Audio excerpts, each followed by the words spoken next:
Praise the lord. మీకు శుభము కలుగునుగాక. ఎలా ఉన్నారు? బాగున్నారా? ప్రియమైన వర్లరా, దేవుడి యొక్క మహాకృప చొప్పున మనము 3వ వారంలోనికి ప్రవేశించి ఉన్నాము. ఈ వారము కూడాను మనము ఊచ చేయును గురించి నేర్చుకుని ఈ వారము ఈ సబ్జెక్ట్ మనం కంప్లీట్ చేసుకుందాము. ఈ నెలలోని ఇకపై ఒక వారం మాత్రమే మిగిలి ఉంది. ఇక మనము ఆగస్ట్ నెలలోనికి ప్రవేశించబోతున్నాం. ఒక మంచి న్యూస్, ఒక గుడ్ న్యూస్ ఏంటి అన్నట్లయితే, మరి ఆక్స్ఫర్డ్ యూనివర్సిటీ వారు ఈ యొక్క వ్యాక్సిన్ కనుగొనడం జరిగింది. సెప్టెంబర్ మాసము మొదటి వారంలోనే అది మార్కెట్లోకి రాబోతుంది. నిజంగా కూడాను ఈ విషయము తెలిసిన వెంటనే ఆ దేవాతి దేవుడి యొక్క నామాన్ని మహిమపరచడం జరిగింది. దేవుడు మానవుడికి ఇచ్చిన జ్ఞానము ఎంతో గొప్పది. ఆ జ్ఞానమును సద్వినియోగం చేసుకున్నటువంటి సైంటిస్టులు బట్టి దేవుడికి నేను కృతజ్ఞతలను వందనాలను తెలియజేశాను. రానున్న దినాల్లో మరి ఒకసారి ఈ ప్రపంచంలో ఉన్నటువంటి ప్రతి సంఘము కూడా తెరవబడబోతుంది. మరి ఒకసారి అందరూ కలిసి ఆ దేవాదేవుడిని మహింపరచుకోవడానికును దేవుడు త్వరలోనే ఆ దినాలు రప్పించబోతున్నాడు అనే విషయాన్ని విని మనందరికీ కూడా చాలా సంతోషము కలుగుతుంది. మీరు కూడాను మీ అనుదిన ప్రార్థనలో ఈ విషయాలన్నీ కూడా జ్ఞాపకం చేసుకుని వీటి గురించి ప్రార్థన చేయవలసిందిగా కోరుతున్నాను. ఈ దినము మన యొక్క సబ్జెక్టులోకి వెళ్ళకముందు చిన్న ప్రార్థన చేసుకుందాము. పరిశుద్ధాత్మ వారిని ఆహ్వానిద్దాము. ఆహ్వానించి వాక్యాన్ని చదువుకొని మనం ముందుకు వెళ్దాం. అందరూ కూడాను కళ్ళు మూసుకొని తలలు వంచండి.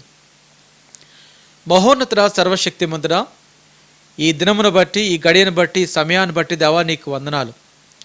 జూలై మాసము 3వ వారంలోనికి ప్రవేశించి మరొకసారి ఈ యొక్క యూట్యూబ్ లైవ్ స్ట్రీమ్ ద్వారా అనేక మందిని కలుసుకోవడానికును, అనేక మందితో కలిసి మీ నామాన్ని మహింపరచుకోవడానికును, గణపరచుకోవడానికును ఈ దీనసేవకుడు మీరు ఇచ్చినటువంటి సదవకాశాన్ని బట్టి దేవా నీకు వందనాలు. ఈ దినము కూడా తండ్రి దేవా ప్రభా, ఊచ చేయును గురించి మేము నేర్చుకోబోతున్నాము. మేము నేర్చుకున్నటువంటి ప్రతి అంశం కూడా దేవా మా యొక్క హృదయ క్షేత్రంలో భద్రపరిచే భాగ్యం దయచేయండి. ఈ దినము దేవా ప్రభా వాక్యం చదువుకొని అనేక విషయాలు గుండా వెళుతుండగా వాక్యాన్ని బోధించే జ్ఞానము దేవా మీరు నాకు అనుగ్రహించండి. నన్ను మీ సిలువు చాటును మరుగుపరుచుకొని మీరే మాట్లాడండి. అదే సమయంలో మీ పరిశుద్ధాత్మ వారిని ప్రతి ఒక్కరు ప్రక్కన నిలవబెట్టండి. అనేకమైనటువంటి శ్రేష్టమైన విషయాలు తెలియజేయండి. ఈ మా ప్రార్థన దేవా మీరు అంగీకరించినందుకు మీకు ఎనలేని స్తోత్రములు, స్తుతులు తెలియజేస్తూ ఒకే ఒక నిజరక్షకుడైన యేసు నామమున ప్రార్థన చేసి వేడుకొనుచున్నాము తండ్రి, ఆమేన్.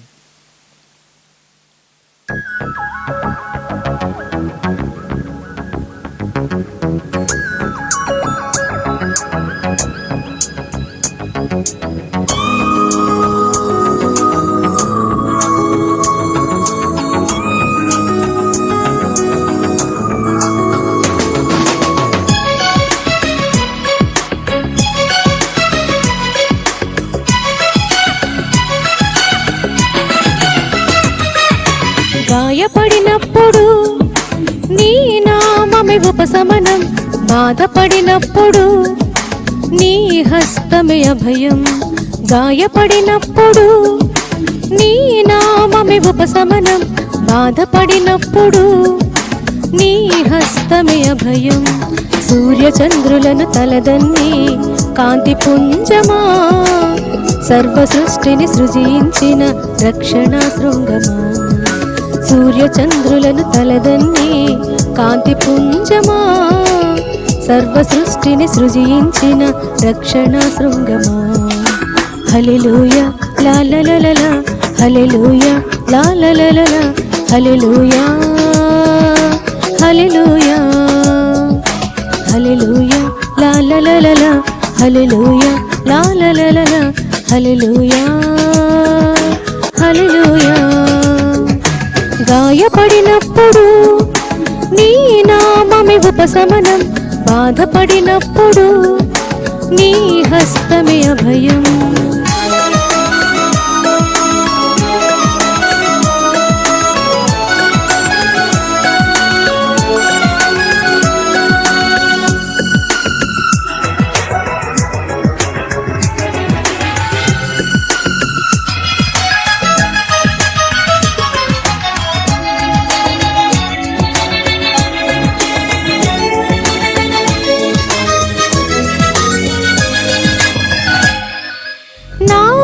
జీవితమంతయు నీ సాక్షిగా నిలిచెను, నీ జీవ వాక్యమును ప్రకటించెదన్. నా జీవితమంతయు నీ సాక్షిగా నిలిచెదన్, నీ జీవ వాక్యమును ప్రకటించెదన్. వర్ణింపతగుదునా నీ ఘన చరితను, వివరింపతగుదునా నీ ప్రేమ హృదయమును. వర్ణింపతగుదునా నీ ఘన చరితను, వివరింపతగుదునా నీ ప్రేమ హృదయమును. హల్లెలూయా లా లా లా లా లా, హల్లెలూయా లా లా లా లా లా, హల్లెలూయా హల్లెలూయా హల్లెలూయా లా లా లా లా లా, హల్లెలూయా లా లా లా లా లా, హల్లెలూయా హల్లెలూయా. గాయపడినప్పుడు నీ నామమే ఉపశమనం, బాధపడినప్పుడు నీ హస్తమే అభయం.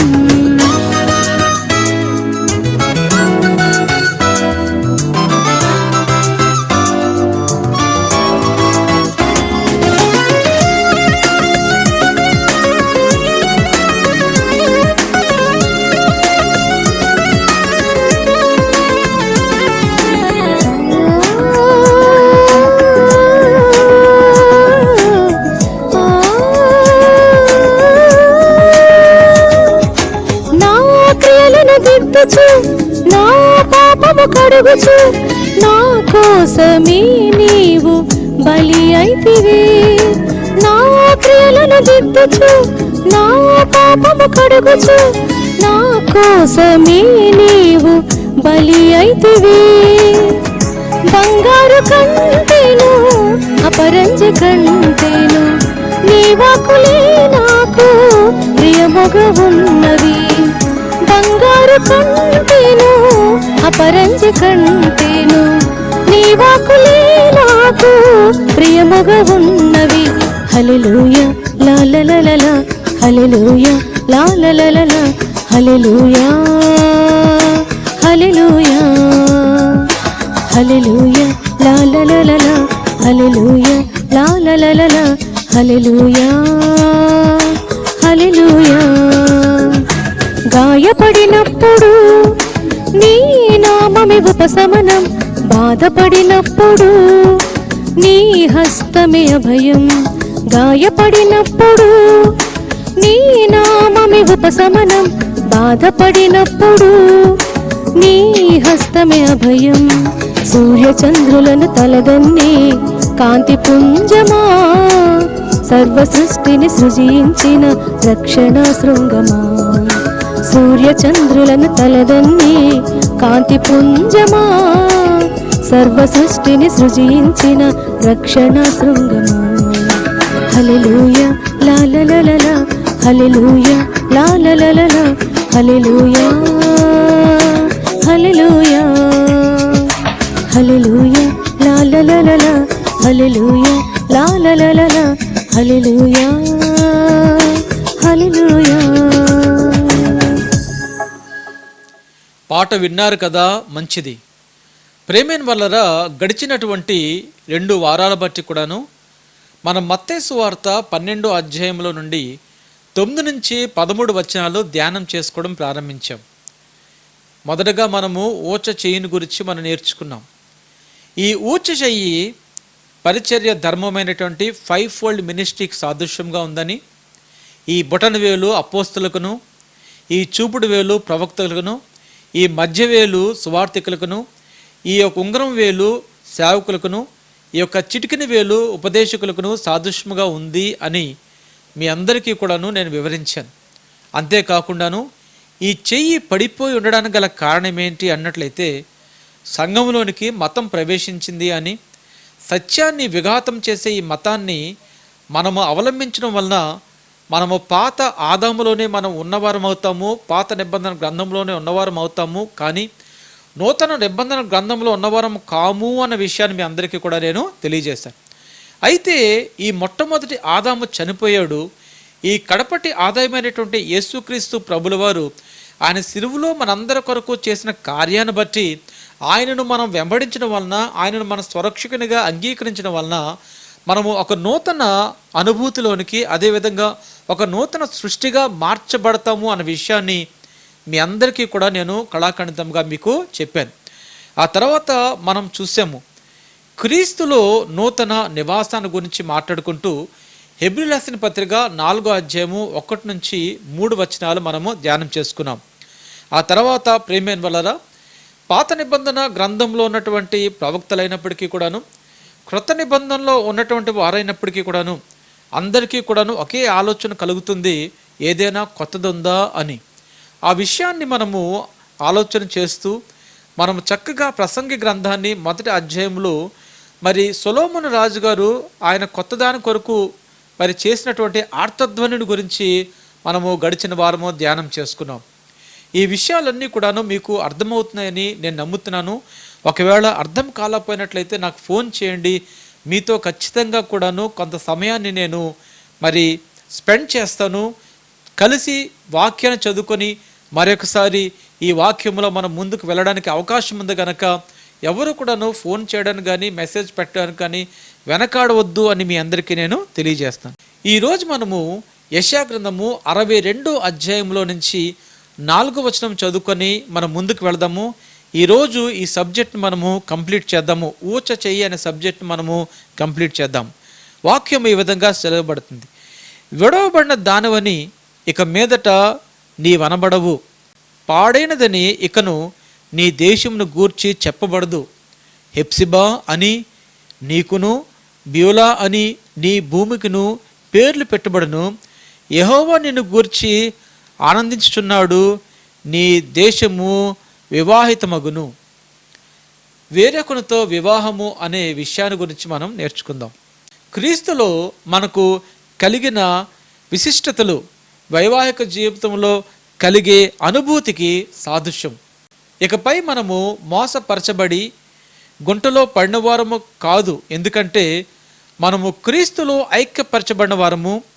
నేను రాణిని, నేను విధమున కాను అని చెప్పు వైశ్యాన్ని పోలిన వారము కాక, మన ప్రాచీన స్వభావము నాకు సాదృశ్యంగా ఉన్న ఆదాము చనిపోయేనని, ఇకపై ఊచ చేయి కలిగిన వాడన కాక ఉగ్రతనే పాత క్రీస్తు త్రాగుట ద్వారా నేను నూతన నిబంధన విశ్వాసినైతిని. క్రీస్తుతో నిబంధన చేయబడిన వాడిని నూతన వైవాహిక సంబంధము ద్వారా ఆయన దయను, ఆశీర్వాదమును పొందుకొంటిని. ప్రైజ్ గాడ్, హల్లెలూయా. వేరొకనితో వివాహము. ఈరోజు మనము చెప్పుకోబోయే ఈ యొక్క సబ్జెక్టు చాలా చాలా ఇంపార్టెంట్ సబ్జెక్టు. చాలా జాగ్రత్తగా కూడాను నేను చదువుతున్న వాక్యాన్ని, అదేవిధంగాను నేను వివరిస్తున్న విషయాన్ని కూడాను బాగా గుర్తుపెట్టుకోండి. క్రీస్తుతో మన జీవితం పెనవేసుకుంది అంటే, ఒక వ్యక్తి ఎప్పుడైతే తన యొక్క వ్యక్తిగతమైన జీవితంలోని ఈ లోకాన్ని కాదని ఎప్పుడైతే దేవునికి అవును ఎస్ అని చెప్పాడో, ఆ వ్యక్తి యొక్క జీవితము ఎలాగ ఉంటుంది అన్నట్లయితే, ఒక భార్యాభర్తల వివాహ జీవితం ఏ విధంగా అయితే ప్రారంభిస్తారో అదేవిధంగా ఈ యొక్క వ్యక్తి యొక్క ప్రయాణం కూడా ప్రారంభించబడుతుంది. మనలో ప్రతి ఒక్కళ్ళం కూడా వివాహ జీవితాన్ని మనం ప్రారంభించి కొనసాగిస్తున్నాం. అదేవిధంగాను మనము మారు మనసు నిమిత్తము, పాప క్షమాపణ నిమిత్తము కూడాను మనము బాప్తిసం పొందుకొని క్రీస్తులో మనము నూతన పరచబడిన వారమే, ఒక నూతన సృష్టిగా కూడాను క్రీస్తుతో కూడా ఒక వివాహం అనే బంధంలో జతపరచబడి మన ప్రయాణాన్ని మనము కొనసాగించుకుంటున్నాం. ఈ ప్రయాణంలో మనం తెలుసుకోవాల్సిన ముఖ్యమైన విషయం ఏంటి అన్నట్లయితే, మనం ఇకపై గుంటలో పడిన వారము కాదు. మనం తెలుసుకోవాల్సిన ముఖ్యమైన విషయం ఏంటి అన్నట్లయితే, మన చెయ్యి పడిలేదు, ఇది ఊచ చెయ్యి కాదు, కానీ నా దేవుడు, మీ దేవుడు, మన దేవుడు, మన రక్షకుడైనటువంటి యేసుక్రీస్తు ప్రభుల వారు సిలువలో సంపూర్ణపరిచిన కార్యం ద్వారా మనకు రక్షణ కలిగింది, మనకు స్వస్థత కలిగింది. ఆయన యొక్క కృప మనల్ని ఆవరించి ఉన్నది. ఈ సత్యాన్ని ఎవరు కూడా మర్చిపో. అయితే ఈ వివాహము ఏదైతే ఉందో, యేసుక్రీస్తు ప్రభుల వారితో ప్రయాణం అన్నది ఒక వైవాహిక జీవితాన్ని పోలి ఉంది అని మీ అందరికీ చెప్తున్నాను కదా. ఈ విషయాన్ని గురించి ఇంకా మనము ముందుకు వెళదాము. తెరవండి రోమీయులకు రాసిన పత్రిక 7వ అధ్యాయంలో నుంచి 1 నుంచి 4 వచనాలు చదువుతున్నాను. చాలా జాగ్రత్తగా మీరు గమనించండి. సహోదరులారా, మనుష్యుడు బ్రతికినంత కాలమే ధర్మశాస్త్ర మతం మీద ప్రభుత్వము చేయుచున్నదని మీకు తెలియదా? పౌలు గారు ఎవరైతే ధర్మశాస్త్రాన్ని అనుసరిస్తూ ధర్మశాస్త్రానుసారముగా జీవిస్తున్నారో వారితో మాట్లాడుతున్నాడు. అంతేకాకుండా ఎవరైతే క్రీస్తులో రక్షించబడి వివాహం అనే బంధాన్ని ఇంకా అర్థం చేసుకోలేకుండాను ఎన్నో అనుమానాలతోని వారి యొక్క వ్యక్తిగతమైన జీవితమైనా సరే, లేకపోయినట్లయితే వారి యొక్క ఆత్మీయ జీవితమైనా సరే కొనసాగించుకుంటున్నారో వారితో కూడాను ఆయన మాట్లాడుతున్నాడు. ఎవరైతే ధర్మశాస్త్రానుసారంగా జీవిస్తున్నారో వాళ్ళతో ఏ విధంగా మాట్లాడుతున్నాడు అంటే, ఒక వివాహం అనే బంధాన్ని పౌలు గారు తీసుకున్నారు. పౌలు గారు తీసుకుంటూ ఆ వివాహం అనే బంధాన్ని ఈ ధర్మశాస్త్రంతో ఆయన ముడిపెట్టాడు. ఆయన ముడిపెడుతూ అంటాడు, సహోదరులారా, మనుష్యుడు బ్రతికినంత కాలమే ధర్మశాస్త్రం అతని మీద ప్రభుత్వము చేయుచున్నదని మీకు తెలియదా? ధర్మశాస్త్రము ఎరిగిన మీతో మాట్లాడుచున్నాను. భర్త గల స్త్రీ భర్త బ్రతికినంత వరకే ధర్మశాస్త్రం వలన అతనికి బద్ధురాలు కానీ, భర్త చనిపోయిన ఎడల భర్త విషయమే ధర్మశాస్త్రం నుండి ఆమె విడుదల పొందును. కాబట్టి భర్త బ్రతికి ఉండగా ఆమె వేరొక పురుషుని చేరిన ఎడల వ్యభిచారణ అనబడును కానీ, భర్త చనిపోయిన ఎడల ఆమె ధర్మశాస్త్రం నుండి విడుదల పొందెను గనక వేరొక పురుషుని వివాహము కొనినను వ్యభిచారిణి కాకపోవును అని ఈ ప్రాంతంలోని వాక్యం సెలవిస్తుంది. 4వ వచనంలో అంటాడు, కావున నా సహోదరులారా, మనము దేవుని కొరకు ఫలము ఫలించినట్లు మృతుల్లో నుండి లేపబడిన క్రీస్తు అని వేరుకుని చేరుటకే మీరును ఆయన శరీరం ద్వారా ధర్మశాస్త్ర విషయమై మృతులైతిరి. ఎంత చక్కగా ఈ ప్రాంతంలోని పౌలు గారు వివరించారో ఒకసారి చూడండి. ఆదాముతో మన వైవాహిక జీవితము పెనవేసుకుందని పాత నిబంధన మనకు గుర్తు చేస్తుంది. ఈ పాత నిబంధన సాదృశ్యంగా ఎవరున్నారు అన్నట్లయితే ఆదాము గారు, మొదటి ఆదాము ఉన్నాడు. ఈ కొత్త నిబంధనకు సాదృశ్యంగా ఎవరున్నారంటే కడపటి ఆదాము, యేసుక్రీస్తు ప్రభుల వారు ఉన్నారు. మనము మొదటి భర్త అయిన ఆదాము బ్రతికినంత కాలము మనం ధర్మశాస్త్రానికి బద్ధులం. ఇప్పుడు మొదటి భర్త అయిన ఆదాము చనిపోవటం వలన మనము వేరొకరికి, అనగా మన కొరకు ప్రాణం పెట్టి నా వానితో వివాహం చేసుకుంటకు మనము స్వతంత్రులము. రోమీయులకు రాసిన పత్రిక 6వ అధ్యాయం అంతా కూడా మనం చాలా జాగ్రత్తగా ధ్యానం చేసుకున్నట్లయితే ఈ మొదటి ఆదాము ఏ విధంగా తొలగించబడ్డాడు అన్న విషయాన్ని ఆ ప్రాంతంలోని స్పష్టంగా సెలవివ్వబడింది. రోమీయులకు రాసిన పత్రిక 7వ అధ్యాయంలో తెలవబడిన వివాహ విషయాలు ఏవైతే ఉన్నాయో అవి స్వాభావికంగా భార్యాభర్తల వివాహాన్ని గురించి కాదు, కానీ ఆ ప్రాంతంలోని ఒక ఆత్మీయ జీవితాన్ని గురించి అద్దం పట్టే విధానంగా పౌలు గారు మాట్లాడడం మనము చూస్తాం. మనము ఆదాముక లేదా క్రీస్తుక ఎవరికి బద్ధులమై ఉన్నామో అని ఈ రోమీయులకు రాసిన పత్రిక 7వ అధ్యాయంను సెలవిస్తుంది. మొదటి ఆదాము మరణించడం ద్వారా కడపటి ఆదాముని వివాహం చేసుకుంటకు వీలు పడింది. ఒకవేళ మొదటి ఆదాము జీవించి ఉండగా మనము కానీ క్రీస్తుతో సంబంధం పెట్టుకున్నట్లయితే అది వ్యభిచారాన్ని సూచిస్తుంది. కానీ మొదటి ఆదాముకు సాదృశ్యంగా ఉన్నటువంటి ధర్మశాస్త్రము యేసుక్రీస్తు ప్రభుల వారు ఆ సిలువలో చేసిన పుణ్యకార్యం వలన పరిసమాప్తం అయిపోయింది కనుక ఇప్పుడు మనము క్రీస్తుతో వివాహం చేసుకోవడానికి మార్గము సుఖమయమైంది. ఈ వృత్తాంతం ద్వారా ఆదాము మరణించినని అతనిని మనం బాప్తిసం ద్వారా పాతిపెట్టాం. ఇప్పుడు మనము వేరొకరిని వివాహం చేసుకుంటానికి, వివాహం అనే బంధములో ఫలించుటకును దేవుని చిత్తము. క్రీస్తుతో కలిగిన నూతన సంబంధము పాత జ్ఞాపకాలను మోయవద్దు. ఆదాము ప్రతి ఆలోచన మనలో నుండి తుడిచిపెట్టబడాలి. ప్రియమైన వాళ్ళరా, చాలామంది బాప్తిసం తీసుకున్న తర్వాత కొంతమంది ఓవర్ ఎక్స్పెక్టేషన్స్తో ఉంటారు, అంటే ఎక్కువగా ఆలోచన చేయడం. కొంతమంది చూసుకున్నట్లయితే వారి యొక్క జీవితంలోని నా తల్లిదండ్రులు బాప్తిసం తీసుకున్నారు కదా, నేను కూడాను క్రైస్తవుడిని బాప్తిసం తీసుకోవాలనుకుంటారు. కొంతమంది ఆ విధంగా కాకుండాను వారి వ్యక్తిగతమైన జీవితంలో వారికి ఉన్నటువంటి పరిస్థితి, వారు ఏ విధంగా పాపంలో బంధించబడ్డారో అనే విషయాన్ని తెలుసుకొని వారి జీవితంలో ఒక మంచి నిర్ణయాన్ని వారు తీసుకుంటారు.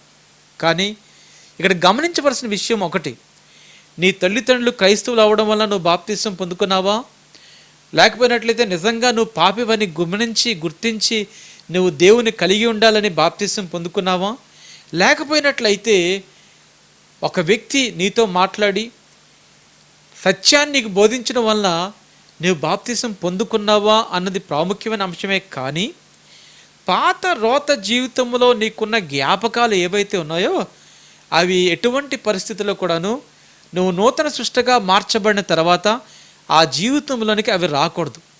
చాలామంది ఏం చేస్తారు అన్నట్లయితే పాత రోత జీవితాన్ని ఈ నూతన సృష్టిలో కూడాను అదే జీవితాన్ని జీవించాలని అనుకుంటూ ఉంటారు. ఎందుకు అన్నట్లయితే క్రీస్తుతో వారు పెనవేసుకున్నటువంటి వివాహ బంధాన్ని గురించి వారికి అర్థము కాలేదు కనుక వారు ఇంకనూ పాత ఆదాములోనే జీవిస్తుంటారు. కానీ పాత ఆదాము మరణించాడు, ఇప్పుడు మనం కొత్త ఆదాములో జీవిస్తున్నాము, ఆ ఆదాము మనల్ని ఆశీర్వదించి దీవించి ఆయన కృపకు పాత్రులుగా చేసుకుని ఉన్నాడు అనే విషయము అర్థము కాదు. అందుకనే చాలామంది ఈ యొక్క ఆత్మీయ జీవితంలోని ప్రేమైన వలన నిరుత్సాహానికి గురవుతూ ఉంటారు. కానీ మీ అందరికీ నేను చెప్తున్న విషయం ఏంటి అన్నట్లయితే, నీ జీవితంలో నిరుత్సాహం కలిగినట్లయితే ఆ నిరుత్సాహానికి మూల కారణం నీవే. ఎందుకోసం అన్నట్లయితే పాత జ్ఞాపకాలు నిన్ను నిరుత్సాహపరుస్తున్నాయి కనుక క్రీస్తు నిన్ను నూతన సృష్టిగా చేసి ఉన్నాడు అనే విషయాన్ని మర్చిపోవద్దు. ఆ వివాహ బంధాన్ని ఇంకా అర్థం చేసుకునే ప్రయత్నం చేసినప్పుడు ఆయనలో నుండి నీకు సమృద్ధిగా విశ్రాంతి ప్రవహిస్తుంది అనే విషయాన్ని ఎవరు కూడాను మర్చిపోవద్దు. అయితే మీరు అడగవచ్చు, ఈ వివాహం ఎప్పుడు జరిగింది? నేను చెప్తాను. ఈ వివాహము ఖచ్చితంగా కూడాను సిలువలోనే జరిగింది. సిలువలో వివాహము జరిగినందుకు కొన్ని విషయాలు మనము స్పష్టంగా చదువుదాము, నేర్చుకుందాం. ఏదేను తోటలోని దేవుడు ఎప్పుడైతే మానవుడిని చేసినప్పుడు ప్రేమైన వల్ల మనందరికీ కూడా తెలుసు, దేవుడు ఆదాము గారి దగ్గరికి అవ్వమ్మ గారిని తీసుకుని వచ్చాడు. ఆదాము గారి యొక్క పక్కటి ఎముకల్లో నుంచి ఒక ఎముకను తీసి దాని మాంసంతో పూడ్చి మరి దేవుడు ఏం చేశాడు అన్నట్లయితే ఆదాము గారి దగ్గర తీసుకుని వచ్చి ఆ ప్రాంతంలోని ఆయన ఒక మాట అంటాడు. ఏమంటాడు అన్నట్లయితే, కాబట్టి పురుషుడు తన తండ్రిని తన తల్లిని విడిచి తన భార్యను హత్తుకొనును, వారు ఏక శరీరమై ఉందురు అని ఆ ప్రాంతంలోనే రాయబడింది. ఓకే, ఈ విషయం అంతా కూడా మనం చాలా జాగ్రత్తగా గమనించాలి. యేసు సిలువలో వేలాడుతున్నప్పుడు కూడాను మనందరికీ కూడా తెలుసు, ఆయన చెప్పినటువంటి 4వ మాట. ఆ 4వ మాటలోని ఆయన చెప్పిన మాట ఏంటి అన్నట్లయితే ఆయన తల్లి గురించి ఆ ప్రాంతంలోని మాట్లాడతాడు. ఏమని మాట్లాడుతున్నాడు అన్నట్లయితే, అతడు తన తల్లిని చూచి అమ్మో ఇదిగో నీ కుమారుడు అని తల్లితో చెప్పెను. ఆయన ఆమెను అమ్మ అని పిలవలేదు, కానీ ప్రవచనం నెరవేర్పులో భాగముగా స్త్రీ అని పిలిచాను. ఇంగ్లీష్ బైబిల్ని చాలా జాగ్రత్తగా మనము పరిశీలన చేయాలి. మనం తెలుగులో అయితే అమ్మ అని రాయబడింది, కానీ ఇంగ్లీష్లో అయితే విమెన్, స్త్రీ అని రాయబడింది. ఆ ప్రాంతంలో ఆయన స్త్రీ అని ఎందుకు అన్నాడు అన్నట్లయితే ఆదికాండము 3వ అధ్యాయంలో నుంచి 15వ వచనము నెరవేర్పు భాగముగాను ఆయన ఆ ప్రాంతంలోని మరియమ్మ గారిని స్త్రీ అని సంబోధించాడు. ఎందుకోసము అన్నట్లయితే ప్రియమైన వలన మనందరికీ కూడా తెలుసు, ఆ స్త్రీ సంతానం ఎవరో కాదు, యేసుక్రీస్తు ప్రభుల వారు.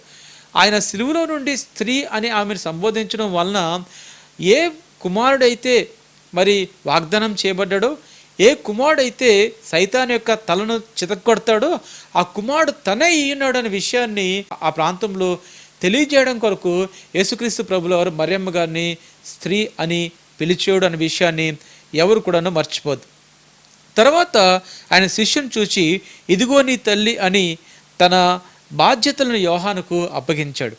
ఆ తదుపరి క్రీస్తు సిలువలోని 5వ మాట అన్నాడు. ఆయన అన్న మాట ఏంటి అన్నట్లయితే, నా దేవా నా దేవా నా చేయి ఎలా విడనాడితివి అని ఆయన అనడం మనం చూస్తాం. దాని అర్థము అతడు తన తల్లిని తన తండ్రిని విడిచి తన భార్యను హత్తుకొనెను. ప్రైజ్ గాడ్, హల్లెలూయా. ఈ ప్రాంతంలోని తల్లి బాధ్యతలు అప్పగించాడు. ఆ తర్వాత తండ్రి గురించి అంటాడు, నా దేవా నా దేవా నా చేయి అలా విడిచితివి అని అంటాడు. ఇక్కడ తల్లి నుంచి మరి తండ్రి నుంచి ఆయన విడిపోయి తన భార్య అయినటువంటి సంఘాన్ని ఆయన హత్తుకున్నాడు. రెండవదిగా సిలువలో మొదటి ఆదాము మరణించెను. అప్పుడే పాత నిబంధనతో మనకున్న బంధము త్రుంచివేయబడి క్రీస్తు పునరుద్ధానం చెందడం ద్వారా మనం నూతన వివాహ ఒడంబడికలోనికి తేబడ్డాం. ఆదాముకు దేవుడు ఎప్పుడైతే గాఢ నిద్రను కలగజేసి ఆ పక్కటెముకను ఎప్పుడైతే ఆయన తీసి మాంసంతో పొడిచి స్త్రీనిగా ఎప్పుడైతే అవ్వమ్మ గారిని చేశాడో అది ఏదో యాదృచ్ఛికంగా జరిగింది కాదు. యేసుక్రీస్తు ప్రభుల వారు కూడాను సిలువలో మరణించిన తర్వాత ఒక రోమా సైనికుడు ఆయన మరణించాడా లేదా అనే విషయం తెలుసుకోవడానికి ఒక బళ్ళెం తీసుకొని ఆయన ప్రక్కలో పడ్డం మనం చూస్తాం. అప్పుడు ఏమైంది అన్నట్లయితే ప్రక్క నుంచి రక్తము నీరు కారింది. దాని యొక్క అర్థం ఏంటి అన్నట్లయితే ప్రియమైన వల్లరా ఆ సమయంలోనే ఒక మచ్చ డాగు లేని వధువు జనించింది.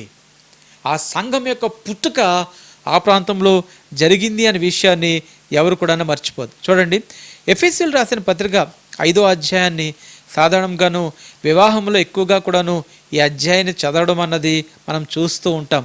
ఈ అధ్యాయంలోని మనం చాలా జాగ్రత్తగా పరిశీలించినట్లయితే 25 నుంచి 27 వచనాల్లోని అపోస్తలుడైన పౌలు గారు ఎఫెసీ సంఘానికి రాస్తూ అంటాడు, పురుషులారా మీరును మీ భార్యలను ప్రేమించుడి, అటువలే క్రీస్తు కూడా సంఘమును ప్రేమించి అది కళంకమైనను ముడతైనను అట్టిది మరి ఏదైనను లేక పరిశుద్ధమైనది గాను నిర్దోషమైనది గాను మహిమగల సంఘము గాను ఆయన తన ఎదుటి దాన్ని నిలబెట్టుకొనవలనని వాక్యముతో ఉదక స్నానం చేత దాన్ని పవిత్రపరిచి పరిశుద్ధపరచటకే దాని కొరకు తను తాను అప్పగించుకొనెను.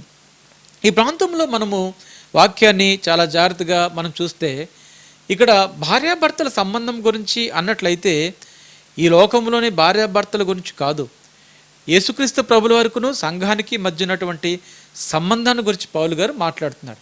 ఆయన మాట్లాడుతున్నప్పుడు ఆయన ఏమంటున్నాడు అన్నట్లయితే ప్రియమైన వల్లరా ఈ ప్రాంతంలోనే అంటాడు, అటువలే క్రీస్తు కూడా సంఘాన్ని ప్రేమించి అది కళంకమైనను ముడతైనను అట్టిది మరి ఏదైనను లేక పరిశుద్ధమైనది గాను నిర్దోషమైనది గాను మహిమగల సంఘం గాను ఆయన తన ఎదుట నిలవబెట్టుకునే వలనని. అంటే చాలామంది అంటూ ఉంటున్నారు, ఏమంటుంటారంటే ఇంకా ఇది భవిష్యత్తులో జరగబోయే దాని గురించి ఈ విషయాలు ఆయన మాట్లాడుతున్నాడు అని అంటారు. కానీ ప్రియమైన వల్లరా ఇది ఆల్రెడీ జరిగింది. యేసుక్రీస్తు ప్రభుల వారు ఎప్పుడైతే సిలువలో తన యొక్క ప్రాణాన్ని పెట్టాడో, ఎప్పుడైతే తన యొక్క రక్తాన్ని పెట్టాడో అప్పుడే మనం ఎటువంటి వారమైనప్పటికీ కూడాను మనల్ని ఆయన స్వీకరించాడు అన్న విషయాన్ని ఎవరు కూడా మర్చిపోద్దు. ఆయన మనల్ని స్వీకరించి ఆయన కొరకు మనల్ని ఏం చేసుకున్నాడు అన్నట్లయితే ఆయన కొరకు మనల్ని పరిశుద్ధులుగాను ఆయన చేసుకుని ఉన్నాడు అనే విషయాన్ని ఎవరు కూడా మర్చిపోద్దు. వాక్యముతో ఉదక స్నానం చేత దాన్ని పవిత్రపరిచి పరిశుద్ధపరచటకే దాని కొరకు తన్ను తాను అప్పగించుకున్నాను. అవును ప్రియమైన వల్లరా 2000 సంవత్సరాల క్రితము సర్వ మానవాడు కొరకు కూడాను యేసుక్రీస్తు ప్రభుల వారు తన్ను తాను అప్పగించుకుని ఉన్నాడు. ఈ మర్మం చాలా గొప్పది, ఎవరు కూడాను ఈ మర్మాన్ని గురించి మర్చిపోద్దు. ఇంకా మనం చూసినట్లయితే పాత నిబంధన గ్రంథంలోని పరమగీతాల్లోని ఒక మాట మరి సొలొమోను గారు ఆయన వ్రాశారు. ఆ మాటను గురించి కూడా మనము చదువుకొని మనము ముందుకు వెళ్దాం. తెరవండి పరమగీతాలు 4వ అధ్యాయంలో నుంచి నేను 6 నుంచి 7 వచనాలు చదువుతున్నాను, గమనించండి. ఎండ చల్లారి నీడలు జరిగిపో వరకు గోపరస పర్వతములకు సాంబ్రాణి పర్వతములకు నేను వెళుదును. నా ప్రియులారా నీవు అధిక సుందరవని నీ యందు కళంకమేమియూ లేదు అని ఈ ప్రాంతంలోని సొలొమోను గారు మాట్లాడడం మనం చూస్తాం. గోపరస పర్వతము సాంబ్రాణి పర్వతము ఇది దేనికి సాదృశ్యంగా ఉంది అన్నట్లయితే ఇది వేదనకు సాదృశ్యంగా ఉంది. యేసుక్రీస్తు ప్రభుల వారు కూడాను ఆ కల్వరి కొండ మీద ఆయన వేదన చెందాడు. ఆయన వేదన చెందాడు. ఎవరి కొరకు వేదన చెందాడు అన్నట్లయితే మన కొరకు మాత్రమే వేదన చెందాడు. ఆయన వేదన చెంది అక్కడ ఆయన మృతి పొందాడు. ఈ ప్రాంతంలోనే ఆయన మనలను ఆయన కొరకు మచ్చ డాగు ముడత లేకుండా ఆయన చేసుకున్నాడు. ఈ విషయము నమ్ముట కష్టమే, కానీ ఆయన చెప్పినది మనము విశ్వసించినప్పుడు మన స్వభావం మారిపోతుంది. చాలా విషయాలు బైబిల్ గ్రంథాలు ఉన్నాయి. చాలా సందర్భాల్లో ముఖ్యంగా మన శోధనల గుండా వెళ్తున్నప్పుడు, బాధల గుండా వెళ్తున్నప్పుడు, అప్పుల గుండా వెళ్తున్నప్పుడు, అనారోగ్యాల గుండా వెళ్తున్నప్పుడు దేవుడి యొక్క వాగ్దానం నమ్మడం అన్నది కొంచెం కష్టమే. కానీ మీరు చాలా జాగ్రత్తగా గమనించండి. మీరు ఎప్పుడైతే నమ్మడము ప్రారంభించారో అప్పుడు మీ స్వభావం కూడా మారిపోతుంది. దాని యొక్క అర్థం ఏంటి అన్నట్లయితే, ఈ శోధన జయించే శక్తి దేవుడు నాకు 2000 సంవత్సరాల క్రితమే అనుగ్రహించాడు. 2000 సంవత్సరాల క్రితమే ఈ అప్పుల కొరకు నా దేవుడు సమృద్ధిని అనుగ్రహించాడు. 2000 సంవత్సరాల క్రితమే ఈ అనారోగ్యం కొరకు దేవుడు నాకు స్వస్థతను అనుగ్రహించాడు అని మీరు నమ్మడము ప్రారంభిస్తారు. మనము సత్యమును గ్రహిస్తాము. అప్పుడు సత్యము మనల్ని స్వతంత్రులుగా చేస్తుంది. కంటి చూపుతో కాక విశ్వాసంతోనే మనము నడుచుట ప్రారంభించాలి. చాలామంది దేవుని వద్దకు రాలేకపోతున్నారు. చాలామంది చూసినట్లయితే ఏవేవో కారణాలతో వాళ్ళు రాలేకపోతున్నారు. ఎందుకంటే ప్రియమైన వల్ల చాలామంది రాలేకపోవడం గల మూల కారణం ఏంటంటే మనము తప్పుల్ని ఎంచి చూపించడమే. మరి అమెరికాలోని డేవిడ్ విల్కర్సన్ గారని ఆయన చాలా పెద్ద బోధకుడు. ఆయన నిజంగా కూడాను మరి అమెరికాలోని ఎంతో మందికి సువార్త ప్రకటించి కొన్ని లక్షల మందికి ఆయన సువార్త ప్రకటించి అనేక మంది రక్షించబడ్డానికి ఆయన ఎంతో దేవుని చేత వాడబడినటువంటి గొప్ప దైవ సేవకుడు. అటువంటి దైవ సేవకుడు తన యొక్క యవ్వనంలోని ఆయన ఎప్పుడైతే తన పరిచర్యలో భాగంగాను సువార్త ప్రకటించడం ప్రారంభించాడో ఆ సమయంలో ఆ న్యూయార్క్లోని ఒక వ్యక్తి మరి సిగరెట్ కాలుస్తున్నాడంట. ఎంతో ఆహ్లాదకరమైన వాతావరణాన్ని అనుభవిస్తున్నాడట. ఈ డేవిడ్ విల్కర్సన్ గారు వెంటనే ఆ వ్యక్తిని చూచి నువ్వు నాశనం అయిపోతావు, నువ్వు నరకానికి పోతావు అని చెప్పేసి అని అన్నాడట. అన్న వెంటనే ఆ వ్యక్తి చాలా సంతోషము, నరకంలో కూడా నేను సిగరెట్ కాలుస్తాను, నేను నాశనం అయిపోతే నీకు బాధ ఏంటి, నేను నరకానికి వెళ్తే నీకు బాధ ఏంటి అని వెనక్కి తిరిగి ఆయన ప్రశ్నించడం ప్రారంభించాడు. ప్రియమైన వల్లరా, ఎదుటోళ్ళ తప్పులు మన ఎత్తి చూపించడం వలన వాళ్ళు మనం రక్షించుకోలేం. చాలా జాగ్రత్తగా గమనించాలి. మనము ఒకరికి చెప్తున్నాము అన్నట్లయితే ఇదివరకు మనము ఒకరి దగ్గర నేర్చుకున్నాం. మనం ఎవరి దగ్గర నేర్చుకున్నాము అన్నట్లయితే మీరు మీ సేవకుల దగ్గర నేర్చుకుండవచ్చు, నా దగ్గర నేర్చుకుండవచ్చు, నేను మా తండ్రి గారి దగ్గర నేర్చుకుండవచ్చు, లేకపోతే నా ఆత్మీయ తండ్రి గారి దగ్గర నేర్చుకుండవచ్చు, లేకపోతే ప్రతి ఒక్కళ్ళం కూడాను ఈ ప్రయాణంలో ప్రతి ఒక్కరి దగ్గర నేర్చుకున్నాం. నా ఆత్మీయ తండ్రి నన్ను అన్ని విషయాల్లో కూడా ప్రేమించి నన్ను ఎంతగానో బలపరచాడు. నా తండ్రి గారు కూడా నన్ను అన్ని విషయాలు ప్రేమించి నన్ను ఎంతగానో బలపరిచారు. అనేక సందర్భాల్లో నేను కోపపడినప్పుడు, నేను ఇష్టానుసారంగా మాట్లాడినప్పుడు కూడాను వారిని ఎంతగానో ప్రేమించి నన్ను క్షమించారు. ఆ విషయం నేను నేర్చుకున్నాను. ఈరోజు నా పిల్లలైనా సరే, నా సంఘమైనా సరే నేను బోధిస్తున్నాను అన్నట్లయితే నేను నా దేవుని ద్వారా విషయాలు నేర్చుకుని మాత్రమే నేను బోధిస్తున్నాను. అలాగే మనం ఒకరికి చెప్పే స్థితిలో ఉన్నామంటే ఆల్రెడీ మనం నేర్చుకున్న మనము ఎదుటోళ్ళ యొక్క తప్పుల్ని ఎత్తి చూపించే ప్రయత్నము ఎప్పుడు కూడాను చేయకూడదు. చూడండి, ఎవరైనా సరే కొత్తగా పెళ్ళయింది అనుకుందాం. కొత్తగా పెళ్ళైతే అమ్మాయి ఇంటికి వచ్చిన వెంటనే ఇదేంటి నీ చీర ఎంత చెత్తగా ఉంది, నీ ముఖంకి ఉన్నటువంటి కలర్స్ ఏంటి, ఆ పెయింటింగ్ ఏంటి, లేకపోతే ఆ మేకప్ ఏంటి అంత దరిద్రంగా ఉంది అని ఎవరైనా అంటామా? అలా అని ఎవరైనా మనం డిసప్పాయింట్ చేస్తామా? ఆ విధంగా మనం ఎప్పుడు కూడాను డిసప్పాయింట్ చేయం. అలాగే ప్రతి ఒక్క వ్యక్తి, ప్రతి ఒక్క ఆత్మ కూడాను సంఘములోని ఖచ్చితంగా నిలవాలి. ప్రతి ఒక్క ఆత్మ కూడా సంఘంలో ఖచ్చితంగా ఫలించాలి. చాలామంది మా సంఘంలో కూడాను నాకు చాలా కోపం తెప్పిస్తూ ఉంటారు. వాళ్ళు చేస్తున్న పనులు, వాళ్ళకున్నటువంటి భావన, వాళ్ళకున్నటువంటి తలంపులు, ఆలోచనలు, ఆ తర్వాత వారి ఇతరులతోని వారు కోపపడుతూ అంటున్న మాటలు ఇవన్నీ నాకు వినబడినప్పుడు నాకు చాలా కోపానికి నేను గురవుతుంటాను. కానీ ప్రేమైన వల్ల దేవుడు ఎవరి మీద కోపపడే అధికారం దేవుడు నాకు ఇవ్వలేదు. నేను గద్దించిన వరకు దేవుడు నాకు అధికారం ఇచ్చాడు, కానీ ఒకళ్ళ మీద కోపపడి వారి మీద ఏ విధంగా కూడా తిరుగుబాటు చేసే అధికారం దేవుడు నాకు ఇవ్వలేదు. అందుకనే ఎవరు ఎంతగా నన్ను బాధ పెట్టినప్పటికీ కూడాను, ఎవరు ఎంతగా నా వెనకాతలు మాట్లాడుకున్నప్పటికీ కూడాను, ఎవరు ఎంతగా కూడాను నన్ను ప్రేమించట్లేదు, నాతో బాగా మాట్లాడలేదు, నన్ను ఇంకా ప్రోత్సహించట్లేదు, ఈ మాటలు పదే అన్నప్పటికీ కూడాను నేను వారి గురించి విజ్ఞాపన ప్రార్థన మాత్రమే చేయగలను తప్పితే వారిని గద్దించడానికి కానీ వారి మీద కోపపడడం కానీ దేవుడు నాకు అధికారం ఇవ్వలేదు అనే విషయాన్ని మీ అందరికీ కూడా నేను తెలియజేస్తాను. క్రీస్తుకు సంపూర్ణముగా ఒకరు సమర్పించుకోలేకపోవట కారణం వారి తప్పులు ఎత్తి చూపడం వల్లనే. అందుకే చెయ్యి పడిపోయి ఊచచేయిగా మార్చబడింది. ఈ చెయ్యి ఎందుకు పడిపోయింది, ఊచచేయిగా మార్చబడింది అంటే క్రీస్తు యొక్క ప్రేమకు బదులుగాను మనం ఏం చేస్తున్నాము అన్నట్లయితే వారి తప్పుల్ని మనము ఎత్తి చూపించిన వాడు అవుతున్నాం కనుక ఆ యొక్క చెయ్యి పడిపోయిన స్థితిలో ఉంది. యేసయ్య ఆ చెయ్యిని చాపని చెప్పును, ఎందుకంటే సంపూర్ణ విశ్వాసం నుండి విశ్రాంతి ప్రవహిస్తుంది. ప్రైజ్ గాడ్, హల్లెలూయా. గోతిలో పడిన గొర్రెను విడిపించుటకు ఆ చెయ్యి చాపబడాలి. అప్పుడు దేవుని కనికరము మరియు కృప ఇతరులను చేరడము ప్రవహిస్తుంది. ప్రైజ్ గాడ్, హల్లెలూయా. అందుకనే ప్రేమైన వల్ల ఎవరు కూడాను తిరుగుబాటు స్వభావం ఎవరు కూడా కలిగి ఉండొద్దు. ఒకవేళ కానీ ఆత్మీయ తండ్రిగా నేను మిమ్మల్ని గద్దించినప్పటికీ కూడాను ఆ గద్దింపు మరి దేవుని దగ్గర నుంచి వచ్చింది అని విశ్వసించి మీరు ఎప్పుడైతే మీ యొక్క ఆత్మీయ జీవితంలో ముందు కొనసాగబడ్డారో అప్పుడు మీరు బహుగా ఫలిస్తారు అన్న విషయాన్ని మీ అందరికీ కూడా నేను తెలియజేస్తాను. ఇప్పుడు ఈ చెయ్యి స్వస్థపడే విధానం మనం చూద్దాం. దేవుని అపరిమితమైన కృప ఈ స్వస్థత నొందిన చేతి నుండి ప్రవహించుటను మనము ఇతరులకు కనపరచకపోయినట్లయితే అది చాలా విచారించదగ్గ విషయం. దేవుడు నా తప్పులు క్షమించాడు, దేవుడు నా పాపాలు క్షమించాడు, దేవుడు నా చేయి పడినప్పుడు దేవుడు నా చేతిని లేవనెత్తాడు. నేనేం చేయాలి అన్నట్లయితే నేను ఖచ్చితంగా కూడాను నా దేవునికి నేను సాక్ష్యం చెప్పాలి. నా దేవుని యొక్క రాజ్యంలోని నేను అనేక విషయాలు నేర్చుకొని అనేక మందికి సాక్షార్థంగా అవి చెప్పినప్పుడు దేవుడి యొక్క కృప కనికరము అది విశ్రాంతిగాను ప్రతి ఒక్కరి జీవితంలోని ప్రవహిస్తుంది అనే విషయాన్ని మీ అందరికీ కూడా నేను తెలియజేస్తాను. చూడండి, నిర్గమకాండము 33వ అధ్యాయంలో నుంచి మనము 17 నుంచి 23 వచనాలు చదువుకుందాము.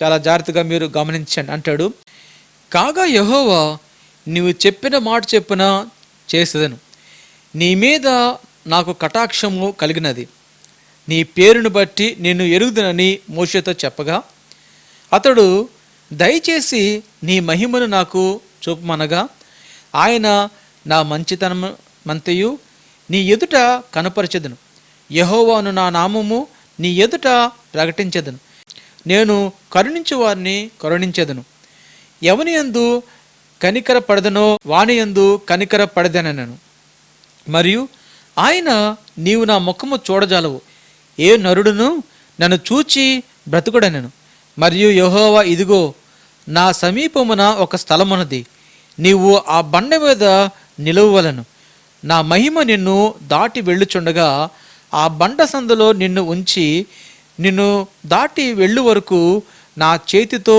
నిన్ను కప్పెదను, నేను నా చెయ్యి తీసిన తర్వాత నా వెనుక పార్శ్వమును చూచెదవు, కానీ నా ముఖమును నీకు కనపడదనని మోషేతో చెప్పాను.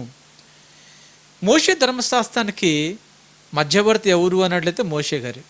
మోషే గారు దేవునికి 2 ప్రశ్నలు వేశాడు, 2 కోరికలు అనుకుందాం. మొట్టమొదటిది ఏంటి అన్నట్లయితే నీ మహిమను నాకు కనపరచదు. రెండోది ఏంటి అన్నట్లయితే ఆ వాగ్దాన భూమి నాకు చూపించు. కానీ ఒక బాధపడ్డ విషయము ఏంటి అన్నట్లయితే ఈ 2 కూడా చూడకుండానే మోషే గారు మరణించారు. దేవుని మంచితనాన్ని లేదా అతని ముఖాన్ని మనము చూడలేము ఎప్పటి వరకు అయితే మనం పాత నిబంధన పరిచర్య ధర్మముతో సరిపోల్చి మనస్తత్వం ఉన్నంత వరకు. ఆయన వెనుతిరుగుట పాత నిబంధన గ్రంథంలో జరిగింది, కానీ నూతన నిబంధన గ్రంథంలో అతడు ఎప్పుడూ వెనుదిరగలేదు. అతడు నిన్ను విడువును ఎడబాయును అని సెలవిచ్చాడు. మోషే వాగ్దాన దేశంలో ప్రవేశించకపోవడము చాలా విచారించదగ్గ విషయం. నేను అనుకునేవాడిని, మోషే గారే ప్రవేశించలేకపోతే మనమైనా ప్రవేశించగలమా అన్నట్లయితే అది నిజంగా కూడాను ఒక మంచి ప్రశ్నే. అయితే క్రియామూలముగా ధర్మశాస్త్రం ద్వారా మధ్యవర్తి అయిన మోషే కూడా ప్రవేశించలేదని మనకు ఈ వృత్తాంతం ద్వారా అర్థమవుతుంది. వినుట ద్వారా అంటే దేవుడి యొక్క కనికరం అందరం పొందుకోవడం కొరకు ధర్మశాస్త్రము అందరినీ కూడాను పాపములో బంధించింది. ధర్మశాస్త్రం ప్రకారముగా ఎవ్వరూ కూడాను నీతిమంతులుగాను తీర్పు తీర్చబడరు. కానీ ప్రేమైన వల్లరా దాదాపుగాను నిర్గమకాండము 15వ అధ్యాయంలో నుంచి ఒక 1500 సంవత్సరాల తర్వాత, అంటే యేసుక్రీస్తు ప్రభుల వారు ఈ లోకంలోకి వచ్చిన తర్వాత మత్తయి సువార్త 17వ అధ్యాయాన్ని మనము చాలా జాగ్రత్తగా గమనించినట్లయితే యేసుక్రీస్తు ప్రభుల వారు తనతో మరి పేతురును, యాకోబును, యోహాన్ను వెంట పెట్టుకొని ఆయన రూపాంతరం అనే కొండ మీదకి వెళ్ళి ఆయన రూపాంతరం చెందాడు. ఆ సమయంలోని యేసుక్రీస్తు ప్రభుల వారిని కలుసుకోవడానికి ఎవరు వచ్చారు అన్నట్లయితే మోషే గారు వచ్చారు, తర్వాత ఏలియా గారు వచ్చారు. మోషే గారు చూసుకున్నట్లయితే ఆయన మోషే ధర్మశాస్త్రానికి ఆయన సాదృశ్యంగా ఉన్నాడు. అదేవిధంగాను ఏలియా గారు చూసుకున్నట్లయితే ఆయన ప్రవక్తలకు సాదృశ్యంగా ఉన్నాడు. మోషే యేసు ముఖమును తేరి చూచినప్పుడు మహిమ అన్నది మేఘం వల్ల ఒక మూలన ఉండేది కాదు, కానీ అది యేసు ముఖమునందు కనబడింది.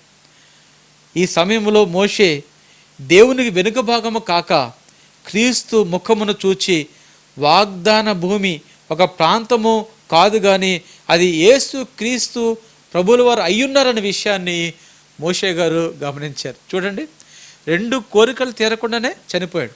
కానీ 1500 సంవత్సరాల తర్వాత ఎప్పుడైతే ఆ దేవుని యొక్క కుమారుడైనటువంటి యేసు క్రీస్తు ప్రభుల వారు ఈ భూలోకానికి వచ్చారో, ఆ రూపాంతరమైన కొండ మీద మరి మోషే గారు కూడాను యేసుక్రీస్తు ప్రభుల వారిని ముఖాముఖిగా దర్శించుకొని దేవుడి యొక్క మహిమను ఆయన చూశాడు.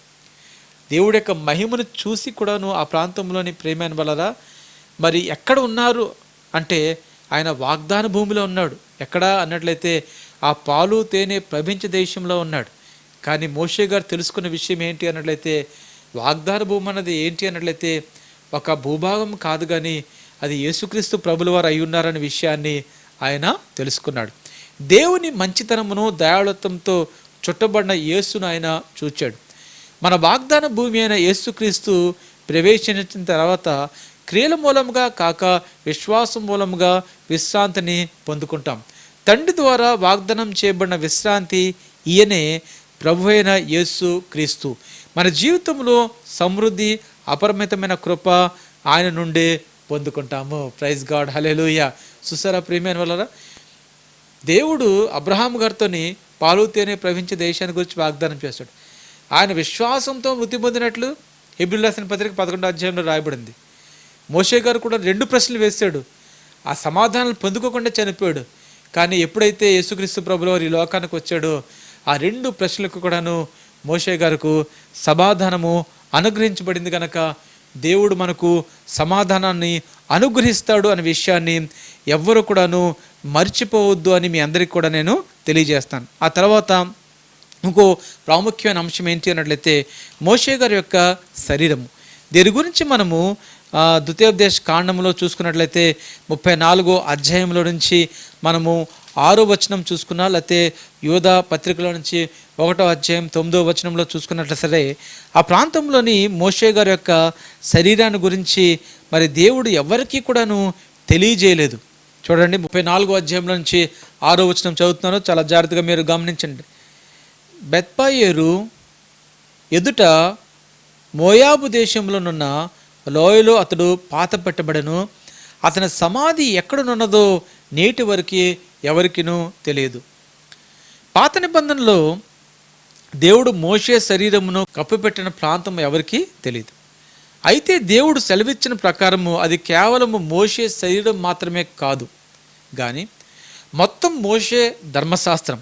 ఒకవేళ మోషే శరీరాన్ని అపవాది కనుగొన్నట్లయితే అది మానవులందరినీ ఆ ధర్మశాస్త్రం ప్రకారంగా తీర్పులోని నిలబెట్టేది. కానీ కొలస్సీయులు రాసిన పత్రికలోని మరి 2వ అధ్యాయంలో మనం చూసుకున్నట్లయితే 13 నుంచి 15 వచనాల్లోని అపోస్తలుడైన పౌలు గారు మనకి విరుద్ధముగాను ఏ ధర్మశాస్త్రం అయితే ఉందో ఆ ధర్మశాస్త్రాన్ని మరి దేవుడైనటువంటి యేసుక్రీస్తు ప్రభుల వారు ఆయన సిలువ మరణం పొందుకోవడం వలన దాన్ని తొలగించి ఉన్నాడు అనే విషయాన్ని తెలియజేస్తున్నాడు. చూడండి, అంటాడు, మరియు అపరాధముల వలన శరీరమందు సున్నతి పొందక ఉండటం వలన మీరు మృతులై ఉండగా దేవుడు వ్రాతరూపమైన ఆజ్ఞ వలన మన మీద రుణముగాను మనకు విరోధముగాను నుండిన పత్రమును మేకులతో సిలువకు కొట్టి దాని మీద చేవ్రాతను తుడిచివేసి మనకు అడ్డము లేకుండా దాన్ని ఎత్తివేసి మన అపరాధములన్నింటినీ క్షమించాడు. ప్రైజ్ గాడ్, హల్లెలూయా. ప్రియమైన వాళ్ళారా, ఈ యొక్క ధర్మశాస్త్రం ఏదైతే మనకు వ్యతిరేకంగా ఉందో దాన్ని దేవుడు తొలగించున్నాడు. చాలా విచారించదగ్గ విషయం ఏంటి అన్నట్లయితే ఏ ధర్మశాస్త్రం అయితే పరిసమాప్తం అయిపోయిందో ఈ రోజుల్లోని చాలామంది ఆ ధర్మశాస్త్రాన్ని కొంతమంది గైకుంటూ అపవాది చేతికి ఆయుధాన్ని సమకూరుస్తున్నారు. చాలామంది చూస్తుంటే అమావాస్య పండుగలు అంటున్నారు, చాలామంది చూసుకున్నట్లయితే పర్ణశాల పండుగలు అంటున్నారు, చాలామంది చూసుకున్నట్లయితే గుడారాల పండుగలు అంటున్నారు, చాలామంది చూసుకున్నట్లయితే ఇంకా రకరకాల పండుగలు ఏవైతే మరి మోషే ధర్మశాస్త్రంలో ఉన్నాయో ఆ పండుగలన్నీ కూడా తీసుకొని అవన్నీ కూడా గైకొండ వలన ఏమవుతుందంటే అపవాది చేతికి ఒక ఆయుధాన్ని మనం ఇచ్చిన వాళ్ళు అవుతామనే విషయాన్ని ఎవరు కూడా మర్చిపోద్దు. రూపాంతరం అనే కొండ మీద జరిగినటువంటి సంభాషణను మనం చాలా జాగ్రత్తగా మనం కానీ పరిశీలించినట్లయితే ప్రియమైన వాళ్ళరా, ఆ సారాంశం అంతా కూడాను ధర్మశాస్త్రం నుండి మనము విమోచించబడ్డాన్ని గురించి ఆ ప్రాంతంలో సన్నివేశం అంతా కూడా జరిగింది. యేసుతోని 3 శిష్యులు కూడా వెళ్ళారు. మీ అందరికి కూడా నేను చెప్పాను. ఏంటి అన్నట్లయితే ఎవరండి? పేతురు గారు, యాకోబు గారు, యోహాను గారు. ఈ 3 యొక్క పేర్ల గురించి ఒకసారి మనం ఆలోచన చేద్దాం. పేతురు అంటే ఏంటి? రాయి. ఆ తర్వాత ప్రియమైన వాళ్ళరా, యాకోబు అనే పదానికి అర్థం ఏంటి అన్నట్లయితే స్థానచలనం. యోహాను అనే పదానికి అర్థం ఏంటి అన్నట్లయితే ప్రేమ. అక్కడ జరిగింది ఒకసారి మనము చూసుకున్నట్లయితే రూపాంతరం అనే కొండ మీద జరిగినది ఆజ్ఞలకు ప్రతిరూపమైన రాయి తొలగించబడి ప్రేమ స్థాపించబడింది. పేతురు అయితే 3 పర్ణశాలలు కట్టాలనుకున్నాడు. ఎవరెవరికి? ఒకటి యేసుక్రీస్తు ప్రభుల వారికి, ఒకటి మోషే గారికి, ఒకటి ఏలియా గారికి. అదే సమయంలోని మరి హఠాత్తుగా కూడాను తండ్రి అయిన దేవుడు ఆ ప్రాంతంలోని ఆయన మాట్లాడడం మనము చూస్తాం. ఆయన చెప్పిన మాట ఏంటి అన్నట్లయితే ప్రేమైన వల్లరా, మత్తయి సువార్త 17వ అధ్యాయం 5వ వచనం. అతడు ఇంకనూ మాట్లాడుచుండగా ఇదిగో ప్రకాశమయమైన ఒక మేఘము వారిని కమ్ముకొనెను. ఇదిగో ఈయన నా ప్రియ కుమారుడు, ఈయన యందు నేను ఆనందించున్నాను, ఈయన మాట వినుడని ఒక శబ్దము ఆ మేఘం నుండి పుట్టెను. పేతురు గారు అయితే యేసుక్రీస్తు ప్రభుల వారితో ధర్మశాస్త్రాన్ని కలపాలనుకున్నాడు, ప్రవక్తను కలపాలనుకున్నాడు. కానీ తండ్రి అయిన దేవుడు అన్నాడు, ఈయన నా ప్రియ కుమారుడు, ఈయన యందు నేను ఆనందిస్తున్నాను, ఈయన మాట వినుడు. యేసుక్రీస్తు ప్రభుల వారితో ఏది కలపడానికి వీల్లేదు, ఆయన నుంచి ఏది తీయడానికి వీల్లేదు. ఆయన ఏమై ఉన్నారో ఆ విషయాన్ని మనం సంపూర్ణంగా మనం అంగీకరించాలి.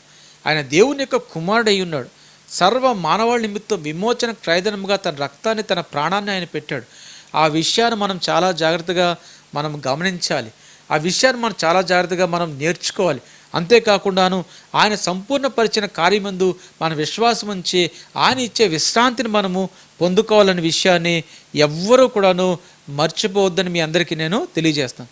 పాత నిబంధన గ్రంథంలో దేవుని ముఖమును చూచిన వారు మరణిస్తారనే భయం ఉండేది. కానీ నూతన నిబంధనలో ఆయన మనలను జీవింపజేస్తున్నాడు. ప్రైజ్ గాడ్, హల్లెలూయా. దేవుడు తన పరిచర్య ధర్మం నిర్వహిస్తున్న ప్రతి సంఘమును దేవుని మంచితనముతో కబ్బడిన చేతిని లేపబడి విశ్రాంతి దినం నాడు అది చాపబడి గుంటలో పడిన గొర్రెని విడిపించటకు సిద్ధపడమని ఆయన హెచ్చరిస్తున్నాడు, ఆయన సెలవిస్తున్నాడు. దేవుని మంచితనము కృపను ప్రచురపరిచే సమయము ఆసన్నమైంది. ప్రకటన గ్రంథంలోని మనం చూసుకున్నట్లయితే ప్రియమైన వల్లరా, మరి ఒక విషయాన్ని చదువుకొని మనం ముగిద్దాము. ప్రకటన గ్రంథము 1వ అధ్యాయం తెరవండి. ఆ 1వ అధ్యాయంలో నుంచి 9 నుంచి 11 వచనాలు ఈ విధంగా వ్రాయబడ్డాయి. మీ సహోదరును యేసుని బట్టి కలుగు శ్రమలోను రాజ్యములోను సహనములోను పాలుబాటునైన యోహానును నేను దేవుని వాక్యం నిమిత్తము యేసును గురించిన సాక్ష్యం నిమిత్తమును పద్మాసు దీపున పరవాసనైతిని. ప్రభువు దినమందు ఆత్మవశుండై ఉండగా బూరధ్వని వంటి గొప్ప స్వరము నేను చూచున్న పుస్తకములో వ్రాసి Ephesus, Smyrna, Pergamum, Thyatira, Sardis, Philadelphia, Laodicea అను 7 సంఘములకు పంపుమని చెప్పుట నా వెనుక వింటిని. చదవబడినటువంటి వాక్యం ప్రకారంగా అపోస్తలుడైనటువంటి యోహాను గారు పద్మాసు దీపంలో ప్రభు దినమందు ఆత్మవశుడై ఉండడం మనం చూస్తాం. ప్రభు దినం అంటే ఏంటి అన్నట్లయితే సబ్బాతు దినము, విశ్రాంతి దినము. లేకపోయినట్లయితే ఇంకా చూసుకున్నట్లయితే సిద్ధపాటు దినము. ఆ దినం నాడు యోహాను బూరధ్వని వంటి గొప్ప స్వరమును విన్నాడు. ఈ బూరధ్వని లేకపోతే ఈ బూర ఎలా చేస్తారు అన్నట్లయితే మగ గొర్రెను దాన్ని ఏం చేస్తారు అన్నట్లయితే దాన్ని చంపి దానికి ఉన్నటువంటి కొమ్ములు తీసుకొని దాంతో బూరను తయారు చేస్తారన్నమాట. మనం చాలా జాగ్రత్తగా గమనించినట్లయితే ఈ చనిపోయినటువంటి మగగొర్రె ఎవరో కాదు, యేసుక్రీస్తు ప్రభుల వారే. అయితే యోహాను గారు ఏమంటున్నాడు అన్నట్లయితే ఆయన పద్మాసు ద్వీపంలో ఉన్నాడట. పద్మాసు అనే పదమునకు అర్థము నా మరణము. పద్మాసు అనగా యేసుక్రీస్తు మరణమును గూర్చిన సాక్ష్యము. యేసు మరణమును ఆయన సమాప్తపరిచిన సమాచారము యోహాను విశ్రాంతిలోనికి నడిపించింది. చూసారా, దేవుని యొక్క మరణము ఆయన సంపూర్ణపరిచిన కార్యము యోహాను గారిని విశ్రాంతిలోకి నడిపించింది. సంఘమునకు దేవుని ద్వారా వస్తున్న గొప్ప ప్రవచనము దేవుడు చేయబోయేది కాదు, కానీ ఆయన సిలువులో సంపూర్ణపరిచిన కార్యం. నీవు మరణించి నీ జీవము యేసుతో నిక్షిప్తపరచబడింది. ఆ బోరధ్వని నేను అల్ఫయు ఒమేగాను, నేను మొదటివాడిని కడపటివాడిని అని తెలుపుతుంది.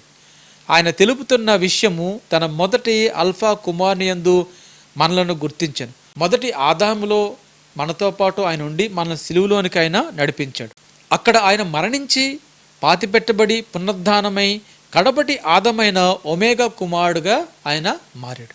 ప్రేమైన వల్లరా, దేవుడు చెప్తున్నటువంటి మాటలు మనము చాలా జాగ్రత్తగా మనం వినాలి. మనం దేని గురించి మనం నేర్చుకోవడం ప్రారంభించాము అన్నట్లయితే పడిపోయినటువంటి ఊచ చేయిని గురించి మనం నేర్చుకోవడం ప్రారంభించాం. అయితే దేవుడు ఏమంటున్నాడు అన్నట్లయితే ఆయన అల్ఫయు ఒమేగా అయ్యున్నాడు, ఆయన మొదటివాడును కడపటివాడును అయ్యున్నాడు. అంటే ఏంటి అన్నట్లయితే ప్రేమైన వల్లరా, ఆయన యొక్క ఉనికిని గురించి ఆయన మాట్లాడుతున్నాడు. ఆయన మనల్ని ఆదాము దగ్గర నుంచి ఎక్కడ తీసుకుని వెళ్ళాడంటే సిలువులోనికి తీసుకుని వెళ్ళాడు. ఎందుకు అన్నట్లయితే ఆ సిలువులో ఆయన సంపూర్ణపరిచిన కార్యం మనకు ఆయన సాక్ష్యం ఇస్తున్నాడు. అదే విషయం యోహాను గారు కూడా ప్రకటన గ్రంథంలో ఆయన సెలవిస్తున్నాడు. పద్మాస్ ద్వీపంలో ఆయన ఎప్పుడైతే ఆత్మ పరవశుడై ఉన్నాడో ఆ సమయంలోని మరి ఏ మాట అయితే దూత తనతో చెప్తుందో ఆ మాట మనతో కూడా పంచుకోవడం ప్రారంభించాడు. ఆ దూత చెప్తున్న విషయం ఏంటి అన్నట్లయితే కార్యము సంపూర్ణపరచబడింది, అదే సంఘాలకు నువ్వు తెలియజేయి. దేవుడు సంపూర్ణపరిచిన కార్యం మీద విశ్వాసం ఉంచడమే మూలము. అక్కడి నుంచే మనకు విశ్రాంతి అన్నది ప్రవహిస్తుంది అనే విషయాన్ని ఎవరు కూడా మర్చిపోద్దు. నా ప్రియ సహోదరుడా, సహోదరి, దేవుడి యొక్క బోరధ్వని నువ్వు వింటున్నావా? దేవుడు ఈరోజు నీతోనూ నాతోనూ అందరితోనూ కూడా మాట్లాడుతున్నాడు. ఈ పాపభరితమైనటువంటి పడిపోయిన ప్రపంచంలోని దేవుడు మన చేయిని చాపమంటున్నాడు. ఎందుకోసం అన్నట్లయితే దేవుడు తన హస్తాన్ని ఈ పరిచర్య ధర్మం మీద పెట్టాడు.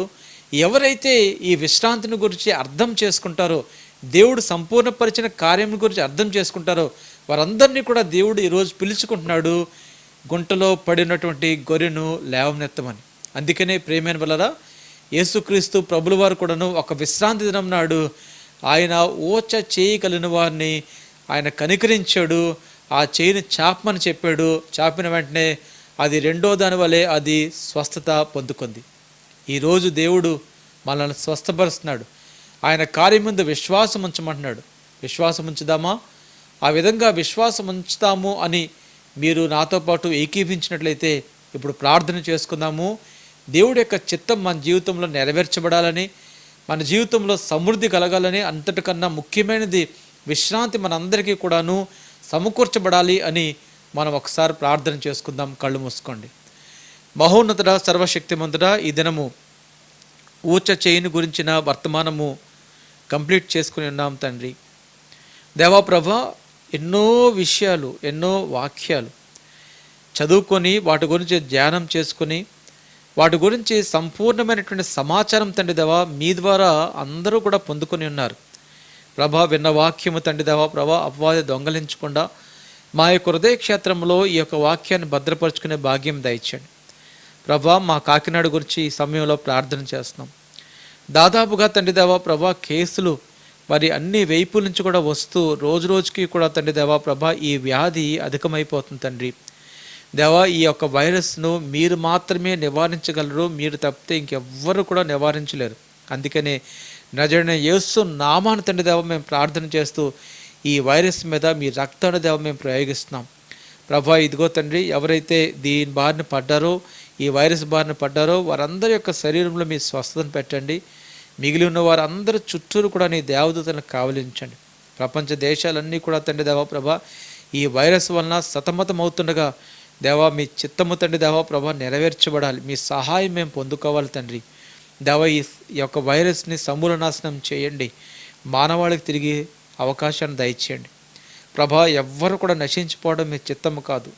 ఈ కరోనా వలన అనేక మంది మరణించారు. వారు మిమ్మల్ని తెలుసుకోకుండానే వారు చనిపోయారు తండ్రి. దానివల్ల తండ్రి దేవా ఎటువంటి లాభం కూడా లేదు తండ్రి. కానీ ఈ మహమ్మారిని మీరు నాశనం చేసినట్లయితే మాలాంటి అనేక మంది సేవకులు ఇంకనూ కష్టపడి పనిచేసి అనేక మందికి వాక్యాన్ని బోధించి వారిని కూడా తండ్రి దేవా ప్రభా మీ రాజ్యంలో రక్షించుకోవడానికి అవకాశం ఉంది. అందుకనే దేవా ప్రభా ఈ మానవాళికిని నీ సంఘానికి మరొక అవకాశం దయచేయండి. మీ సహాయము మాకు కావాలి. మీ చిత్తము మా అందరి జీవితంలో నెరవేర్చబడాలి ప్రభా. ఓచ చెయ్యిని ఏ విధంగా అయితే మీరు స్వస్థపరిచారో ఈ సమయంలో తండ్రి ఎవరైనా సరే అనారోగ్యంతో ఉన్నట్లయితే వారిని ముట్టండి, స్వస్థపరచండి. ఒకవేళ భార్య భర్తల మధ్య గొడవలతో తండ్రి దేవా వారు కలతతో ఉన్నారేమో ఈరోజు వారితో మీరు మాట్లాడండి. తండ్రి కుమారుల మధ్య సమాధానం లేదేమో సమాధానపరచండి. అప్పుల బాధతో తండ్రి దేవా ప్రభు కూరుకుపోయిన పరిస్థితిలో ఉండి దేవా ఇదిగో తండ్రి మాకు సహాయం ఎక్కడి నుంచి కలుగుతుంది అని విచారంతో ఎవరైనా పడి ఉన్నారేమో వారికి నిరీక్షణ కలగజేయండి ప్రభా. నీ యందు విశ్వాసం ఉంచిన వాడిని మీరు ఎన్నటికీ కూడా తృణీకరించరు తండ్రి. మీ దగ్గరికి వచ్చిన వారిని మీరు ఎప్పుడు కూడా పొమ్మని చెప్పరు తండ్రి, కానీ మీరు ఆదరిస్తారు. మీ ఆదరణ మా అందరికీ కూడా కావాలి తండ్రి. మాకు సహాయం చేసినందుకును మా ప్రార్థన మనవులు మీరు అంగీకరించినందుకును మీకు ఎనలేని స్తోత్రములు స్తుతులు తెలియజేస్తూ ఒకే ఒక నిజరక్షకుడైన యేసు నామాన ప్రార్థన చేసి అడిగి వేడుకొనుచున్నాము తండ్రి. ఆమేన్. యేసు రక్తమే జయము, ప్రవేశ రక్తమే జయము, ప్రవేశ నామన సంపూర్ణ విజయము, అపాధికులు గత నాశనం కలను గాక. ఆమేన్. మన పరమ తండ్రి అయిన దేవుని ప్రేమయు కుమారుడు నిజరక్షకుడైన యేసుక్రీస్తు ప్రభుల కృపయు పరిశుద్ధాత్మ యొక్క అన్యోన్య సహవాసము ఈ దినము ఎంతమంది అయితే ఈ ప్రోగ్రాం చూసి నాతో పాటు ఏకీపిస్తున్నారో వారందరికీ సదాకాలం తోడై ఉండునుగాక. ఆమేన్, ఆమేన్, ఆమేన్. ప్రేమైన వాళ్ళారా, ఈరోజు కూడా మీ అందరినీ కూడా ఈ యొక్క యూట్యూబ్ లైవ్ స్ట్రీమ్ ద్వారా కలుసుకోవడము నాకు చాలా సంతోషాన్ని కలుగజేసింది. మీ అందరికీ కూడా మరి ఒకసారి చెప్తున్నాను, మీ ప్రార్థన అవసరతలు మాకు తెలియజేయండి. మీకు చెప్పబడినటువంటి వాక్యంలోని ఏమైనా సరే ప్రశ్నలు ఉన్నట్లయితే మీరు అడగడంలోని వెనదీయవద్దు. మీ కొరకు సహాయం చేయడం కొరకే దేవుడు నన్ను ఏర్పాటు చేశాడు. ఈ విషయాన్ని మీరు గమనించండి. మీ ప్రార్థన అవసరతలు ఏ ఉన్నా సరే ఒక మెసేజ్ అయినా పెట్టండి. ఖచ్చితంగా మీ గురించి మీ కుటుంబాన్ని గురించి ప్రార్థన చేస్తాం. దేవుడు మనలందరినీ దీవించునుగాక. God bless you.